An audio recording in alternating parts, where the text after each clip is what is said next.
बहुत स्वागत है, वंदन है, अभिनंदन है। हमारे बीच में हमारी बहन कमला निषाद जी, हमारे टंडन परिवार के एक जुझारू, कर्मठ और लगनशील उनके भाई पूर्व नगर अध्यक्ष श्रीमान अरुण टंडन जी।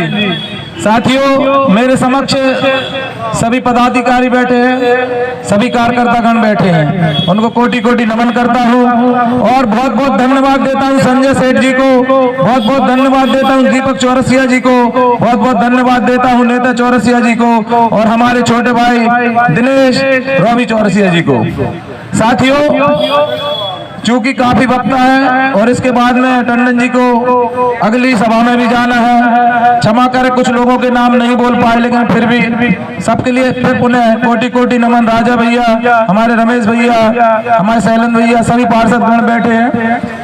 साथियों, मैं ज्यादा कुछ नहीं रखूंगा आपके सामने, सिर्फ यही कहना चाहूंगा, मेरे विचारों में सबसे ज्यादा अगर किसी प्रकार की खटक है, सबसे ज्यादा अगर मुझे दुख है तो वे सिर्फ और सिर्फ उस बात का है कि एक हमारे दमोह जिले में कल फिर फेंकू आ रहा फेंकने के लिए, फेंकने के लिए आ रहा। आप देखना कि वो फेंकता क्या है, कहीं ये ना कह दे कि अब मेरा तो सपना था कि दमोह के दर्शन करना है। साथ ही इस फेंकू को आप समझ गए होंगे, मैं किसी और की बात नहीं कर रहा, मैं नरेंद्र मोदी जी की बात कर रहा हूँ। साथियों, आपको याद रखना होगा वह दिन जब इन्होंने 2014 में कहा था मैं आप लोगों के खाते में 15-15 लाख जरूर भेजूंगा, मैं वो विदेशों में जो पड़ा काला धन है वो भी लाऊंगा। तो साथी, ना तो काला धन आया, ना किसी प्रकार से 15-15 लाख रुपए आए। हाँ, एक बहुत बड़ी उपलब्धि जरूर दी हमारे इस भारत देश को।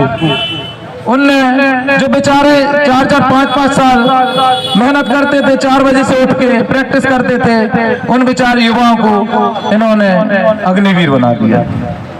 अग्निवीर से इनका पेट नहीं भरा तो वन विभाग में जाने वाले कार्यकर्ताओं को, जाने वाले हमारे शूरवीर भाइयों को, हमारे युवाओं को रोजगार के बदले वनवीर बना दिया।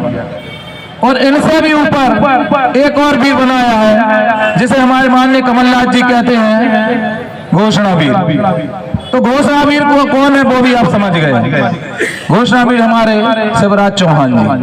तो इन्होंने ऐसे बड़े बड़े वीर पैदा किए हैं। साथियों, कितने दुख की बात है कि आज अग्निवीर की बात करें, बेचारे वो लड़के जो जिंदगी भर सपना देखते हैं, आज मरने के लिए उन्हें बॉर्डर पर भेजा जा रहा है। बॉर्डर पे वो मर रहे हैं और मरने के बाद में बदले में उनको क्या मिल रहा है? सिर्फ 10 लाख रुपए, 12 लाख रुपए। ना तो उनकी पेंशन है, ना किसी प्रकार से उनको लाभ है, ना उनके परिवार की सुरक्षा है। तो सोचिए, ऐसे नरेंद्र मोदी जी और उनके ऐसे फेंकू मंत्री, ऐसे घोषणा वीर मध्य प्रदेश को कैसे विकास करेंगे? 18 साल में क्या दिया आप लोगों ने देखा है? पूरी की पूरी भारत की संपत्ति किसको दे दी? अंबानी को, अडानी को। और अब मुझे लग रहा है कि वो तीसरा सबसे बड़ा व्यापारी जो होगा वो दमोह का मलैया होगा, और मलैया को बनाने यहाँ आ रहे हैं। तो सावधान रहना साथियों, ये वही मलैया है जिन्होंने 35 साल तक वह मलैया है जिसने सिर्फ और सिर्फ अपनी कॉलेज, अपनी कॉलोनियां और अपने छोटे भाई नेताओं के अलावा किसी को बढ़ावा नहीं दिया है।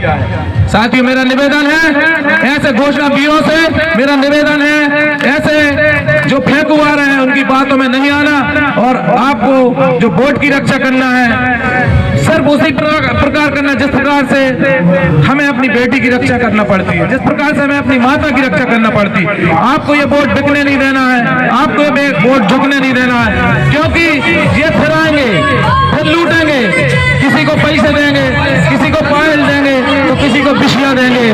लेकिन ध्यान रखना है, हमें अपना वोट बटने नहीं देना है, बिकने नहीं देना, क्योंकि ये हो सकता है ये अपना अंतिम चुनाव है, ये चुनाव हमारा अंतिम हो सकता है, क्योंकि दिया संविधान बदलेंगे, इन्होंने जब सेंगोल स्थापित कर दिया, इन्होंने जब पंथ निरपेक्ष जैसे शब्द खत्म कर दिए संविधान से, इन्होंने समाजवादी जैसे शब्द खत्म कर दिए, तो निश्चित ही संविधान खत्म हो चुका है। अब जो इनका प्लान है एक देश एक राज एक चुनाव, तो निश्चित ही हमें कल वोट डालने का अधिकार नहीं मिलेगा।